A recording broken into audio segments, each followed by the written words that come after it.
Mtazamaji, sasa tuangazie taarifa za biashara.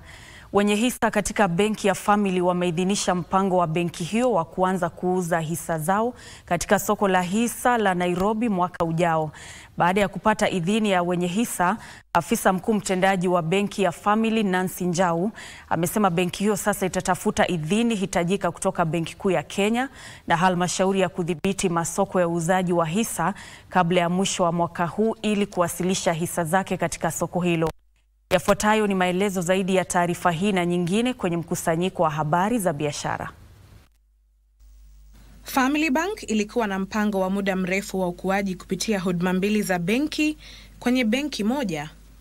Mpango huo unatarajiwa kuiwezesha kuuza hisa zake katika soko la hisa la Nairobi mwaka 2026 kama hatua ya kwanza. Chini ya mpango huo, Family Bank itawasilisha hisa zake kwa biashara katika soko hilo bila kutafuta mtaji mpya. Hii itawawezesha wenye hisa wake wa sasa kuuza hisa zao kwa njia huru katika soko la uzaji la hisa la Nairobi na kumaliza tatizo la ukosefu wa mtaji.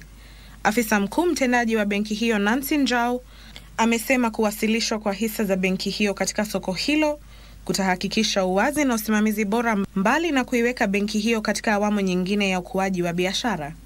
Wakati huo huo, Kenya inapanua bandari zake kwa lengo la kuimarisha biashara.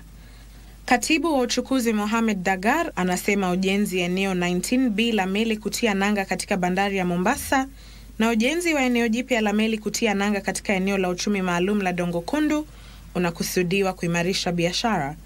Dagar anasema kuondolewa kwa vizingiti vya bidhaa zisizopasa kutozwa ushuru na kupanuliwa kwa miundo msingi hadi mataifa jirani yasiyopatikana na bahari ni muhimu katika kupanua biashara.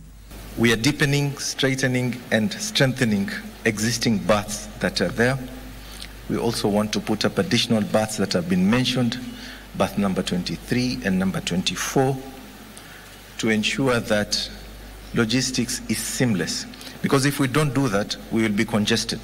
Na hatimaye, Chuo cha Kitaifa cha Ufundi cha Rift Valley kimeanzisha mradi wa thamani ya shilingi bilioni 1.3 wa uzalishaji stima kutokana na mvuke kwa usaidizi kutokana na Muungano wa Afrika. Mradi huo unatekelezwa katika awamu mbili na unahusu utoaji mafunzo kwa wanafunzi madarasani na ya vitendo kuhusu uzalishaji stima kutokana na mvuke duniani. We will be able to link our trainees into the industry, and we train so that we are able to train our students on utilization of the direct utilization of geothermal power. Ndutamo Kami, Darubini.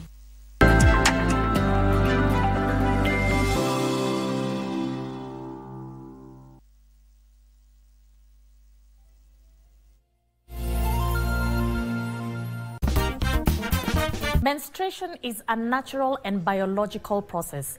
Yet for so many women around the world, it is still covered in silence, shame and stigma. Our main educators are mothers. So once we start removing the stigma right from a young age, the girls, and they learn that this is normal, they will continue that with their children, their children's children, and the stigma will disappear. Traditionally, cycle had a meaning.